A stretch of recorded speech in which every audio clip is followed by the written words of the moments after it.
Hi guys, how are you today? Hope you are doing great. Today I am back with 3 new stories for you. The first one is about a sister who is having a baby with OP's ex-fiance and wants OP back in her life. How crazy is that, guys? It's better to not have a sister than to have a sister like that. Enjoy the stories, guys, and don't forget to like and subscribe, and don't be shy to leave a comment. I'm 30 years old. This happened 2 years ago. I work in a marketing company and I travel a lot. My ex-boyfriend never went with me on any of my business trips and would either stay at our apartment or go stay with his friends or his parents. I didn't know about it at the time, but my ex-boyfriend and my sister were having an affair together. I found out a week after he proposed to me. My sister came to me and confessed that she and my ex-boyfriend were having an affair. She said that she felt awful and couldn't tell anyone about it, but she didn't want me to make a mistake getting engaged to him. She kept blaming him for getting close to her and manipulating her, and said that it was a one-time thing, but it developed quickly when he started telling her lies and trying to turn her against me. Said she never wanted for things to happen like that, but she found herself trapped. I was in disbelief and in denial. I wanted to figure out what was going on my own, but I eventually confronted him with what my sister said. My ex's reaction was expected. He lost it and started yelling. He told me my sister was harassing him and kept showing up at our apartment, knowing I wasn't there, and she crossed huge lines. He said that she was guilty and wasn't going to tell me ever. But the only reason why my sister told me was because he said he'd expose her to my whole family, and so she decided to act like she was innocent and that it was all his fault. They both threatened each other, but she was the first to tell. It was too much to handle. I had no idea who came on to who. In my eyes, they were both dead that day. I left the apartment and gave him back his ring, and he didn't stop calling me and begging me to talk for weeks. My parents didn't know what really happened. My sister didn't want me to tell them and said that I should just let it go. I did eventually tell them after they kept berating me for breaking off my engagement after a week. Then I cut contact when they defended her and blamed me for bringing my ex into their lives. They started taking care of her, therapy and whatnot, while I was blamed and yelled at. I had to cut contact because I was losing my mind and couldn't handle all this pressure. 8 months later, I heard that my sister and my ex got together. My mom told me, and what really broke me was that my mom and dad no longer hated him and allowed my sister to see him. In 2 months, they got engaged, but they done it quietly. I moved 3 hours away. I remained no contact with everyone except for a close friend of mine who knew my family as well. It's been a year since I left my hometown, and recently my mom reached out to me via my friend and drove 3 hours to see me. She told me about my sister and brought a letter from her since I deleted her number and blocked her on all social media. My mom told me that my sister has been having issues with my ex after they found out she was pregnant, and that a-hole didn't want to step up and be a parent. She said that he canceled the wedding because he didn't want the baby. He made a condition to marry her after she got an abortion, but she decided to keep it. They broke it off after this fight, and now my sister is living with my parents and wanting to have the baby. My mom cried and talked about how depressed and alone my sister is feeling. She begged me to be open and communicate with her and try to work things out with her before the baby is born so that I can get a chance to be a good aunt. I reminded her of whose baby this is, and she corrected me, saying it was my sister's baby since my ex won't take responsibility. She assured me that my sister admitted she was wrong by trusting this jerk and bringing him to our lives again, but wants me back into her life and to be a good family like before. My mom demanded an answer right away, but I told her to give me some time to think. I felt lost and confused. I cried when I read my sister's letter. It was obvious she was desperate to reach out to me and sounded very sincere. It's too much for me, and I can't get past what happened and couldn't help feel mad whenever I think about it. What should I do in this situation? My sister is 24 years old and doesn't have a job to support herself and the baby, so I'm not sure if she wants me back in her life so I can support her and her baby. They tried to guilt one another and blame who came on to who. It doesn't matter who came on to who. They are both guilty. To be honest, I think OP dodged a bullet because boyfriend sounds like a huge a-hole. But in my opinion, she should keep no contact with her family. They can't be trusted, especially since OP thinks herself that they want her back in their life because they want her to support the sister and the baby.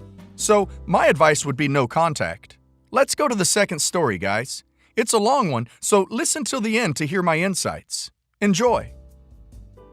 My 29 male ex, 26 female, left me almost 2 years ago because I, couldn't have children. Now, 2 years later, she is back with some other guy's baby, wanting me to be the father. To me, this is all forms of messed up. I understand why she left. I can't now, nor will I ever be able to produce children. I've known this from a very early age, and I told her within a week of us being a couple, so she wouldn't be surprised and could get out of it if she wanted. However, she claims it doesn't bother her and that maybe someday we could adopt. We were together for almost 3 years when she tells me that even though she loved me and wanted to spend her life with me, that it had been weighing on her because she wanted to be a mother and not an adoptive mother. I was sad, of course, never really got over it to be honest with you, but I knew the right thing to do was to let her go. Initially, we tried to keep in contact, and I would answer her text from time to time, but I had to stop following her Instagram because she started posting photos of her and different guys, but then down to just one guy. I could not take it, so I stopped. I haven't texted or spoken to her for over a year, and honestly, had lost track of her. My phone rings, and it's from an unknown caller, so I let it go to voicemail, and when I listened to it, sure enough, it was her. She was begging me to call her, that she really needed to talk to me and she needed my help. So I called back the number she left and she answered right away. She stated that because of everything being shut down, that she desperately needed a place to stay for a while. She said she would explain all of the circumstances if she could come over. Now, I know for a fact her family is on the other side of the country. I know this from when I was with her, so she does not have family to rely on for this. I said that I was hesitant about this, but would let her stay for a short time until she gets a place to go to.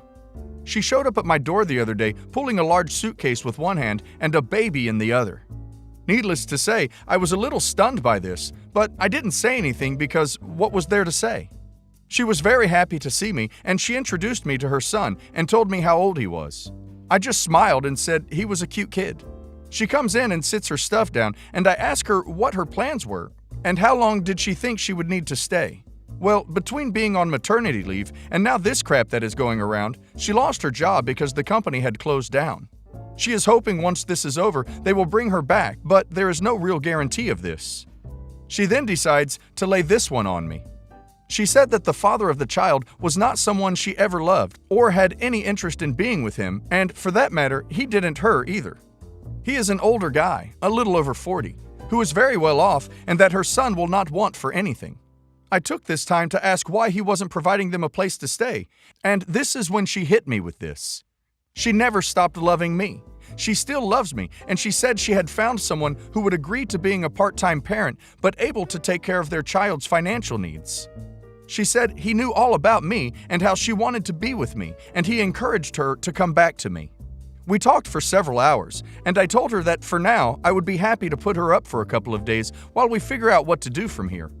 In the meantime, she has given me the name, phone number, and address of the father of her child and has been encouraging me to call him and ask him anything, and that he will support her story about wanting to be with me. I have so far declined. I don't know what to think or do here. On one hand, she broke my heart, but I never blamed her for it. She had a right to have a natural child, and I couldn't do it, so it hurts, but I get it. But this entire situation is messed up in my mind. What kind of man lets his child be raised by someone else willingly and still be willing to pay for almost 100% of the child's care? Now, here's the other part. While I never blame her for what she chose, how the hell does she reconcile still always loving me while actively finding sex partners to have a child with? Why did we not try adoption or getting a donor? How do I reconcile sitting at home the past 2 years heartbroken, particularly now that she has said she has always loved me? What about the kid? Isn't this going to mess him up? I mean, what would I be to him? It sounds like the dad still wants to be a dad on occasion, so what am I? I mean, I will never have a child of my own, so this honestly is the closest I will probably ever get. And the kid is not even a year old, so it would be almost like a family. Do I call and talk to the guy? Do I entertain this idea? Or do I tell her to take her child and go stay with the father and try to get on with my life? This has messed me up because I have not moved on, to be honest with you. I've dated since her, but they are all very pale shadows of her. I will admit that having her here and even the baby has made me happier than I have been in a long time. Being in lockdown, so to speak, it has really been lonely, so this has helped. But I don't want to make a mistake either, or hurt either of us going forward. I just find it very weird, guys. I don't think I would take her back in OP's place, to be honest. She abandoned him 2 years ago and now came back saying that she still loves him. What kind of love is that? If she loved OP so much, why didn't she consider other options of having a baby? For example, finding a donor. She didn't try to solve the problem, just left OP and looks like went to sleep around with guys. I don't think this is the only opportunity for OP to have a family. He can still find a woman with a child, even a newborn. I just think you never know in life. I decided before anything else was decided, I should at least try and hear what the guy had to say. So I called the number she gave me on Sunday afternoon and it went to voicemail. Left him my name and number to call me back with a very brief description of what I was calling about. Looked up all of the info I could find about him on social media. I found his Facebook and LinkedIn account. He's not very active on Facebook, but did have a few photos doing things over the past few years. His LinkedIn pretty much confirmed what she was saying about what he does. In the meantime, she and I had been talking about the wheres and the whys. I finally decided on Saturday night that I was not going to hide how bad her leaving me was anymore, so I kind of laid it out for her. She was obviously upset, but kept mostly calm. She had a reason for everything that I'm sure in her mind made sense, but as I told her, not being a part of the decision-making was not cool for me. I think she understood that and did apologize for it. He finally calls me back early Sunday evening, and he and I talked for probably about a half an hour. His story is pretty similar to the one she is stating. He said that at best there was a strong friendship between the two of them and that there was never any romantic relationship. He said the child was on purpose, she did not trap him. Yes, he still wants to be a father to the child, but that with his choice of careers and lifestyles, he knew he was not going to be ready to be a full-time father for years to come. He stated that the financial agreement between the two of them would be that he would be willing to pay for any and all medical needs, a weekly amount of money paid to the mother until the child was 18, full tuition to college, and a trust fund that would be made available to the child after he turns 23. He then went on to tell me that he has known about me since he first met her, that she made it very clear that ultimately she wanted to come back to me. He had encouraged her to contact me a long time ago and was really surprised that I did not know anything about any of this. As to custody, he said he wanted every other holiday and 1 weekend a month plus 2 weeks in the summer, and on occasion a little longer time, but that was negotiable. I know this was a strange request, but I asked to FaceTime with him just to verify he was the same guy who was listed in the photos. He thought it was odd and unnecessary, but he did it. Yes, it was the same guy. After talking with him, she thought that I would be content and happy seeing as how he pretty much confirmed what she said. I told her this morning that I was not ready to be involved in this. I just find the entire thing weird. I'm still pissed that she chose to go sleep around to find the guy to have her baby with, and then think I'm going to be all happy and excited to help her raise their kid. She had no answer for me when I asked why we didn't try to find a donor or other thing other than just abandoning me for almost 2 years. I told her that I wasn't completely ruling out getting back together, but just now is not the right time. I'm still way too hurt about her not sharing any of this with me. She has a friend that has taken her in. I know she is very emotional, and well, so am I, to be honest with you. I just can't do this right now, and honestly, I don't think I ever will. I love her. Well, I loved the her I knew, but to just up and leave like that without talking to me or even looking at other options, not to mention not contacting me and then just showing up one day at my door with a baby in tow. She could have contacted me. She knew where I lived. If you want the truth, I believe she just went out to run around and then decided one day to have a baby and settle down, and she thought that was going to be with me. In the end, I'm still broken up by this. It took me a long while where I didn't think about her every single damn day, and then she just shows up and makes my life miserable again. I think OP made a good decision for not taking her back. No sane human being would do this to their significant other and have such little compassion or regret for what they did. There are major underlying issues here. There is literally no way to justify what she did. Backstory. My sister, 13 female, and I had the same babysitter, Amy, while we were growing up. from when I was 6 until I was 11, when she went from being my babysitter to essentially my stepmom. From what my dad, 50 male, has told me, my mom and Amy started an affair when my mom was 38 and Amy was 22. And my mom left my dad a year later and started dating Amy.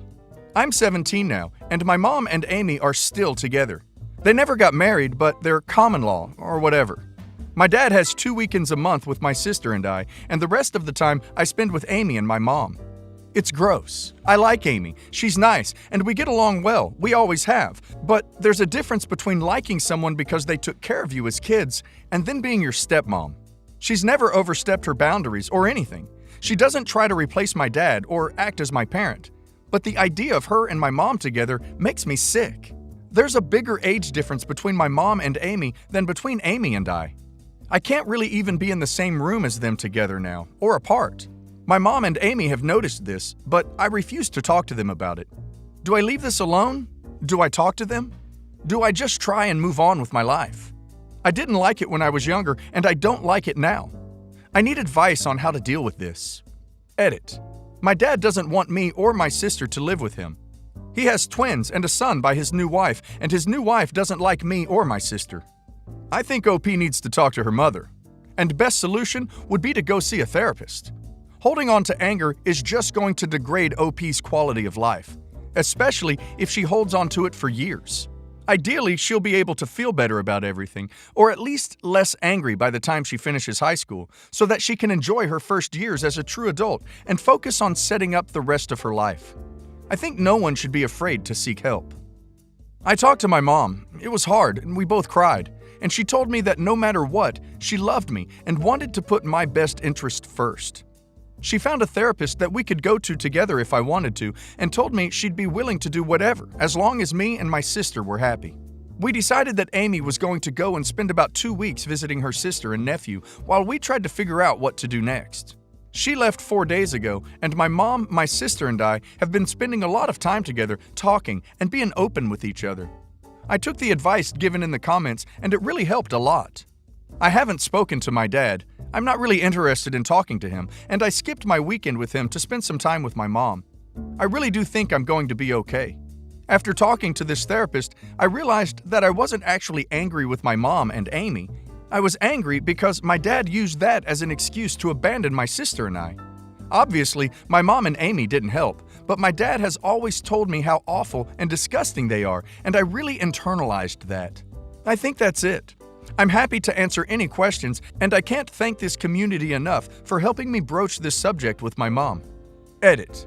My dad had 50-50 custody for a few months, but he works very long hours and couldn't deal with my sister and I for every other week, so he asked my mom to split it, so she was responsible for us most of the time.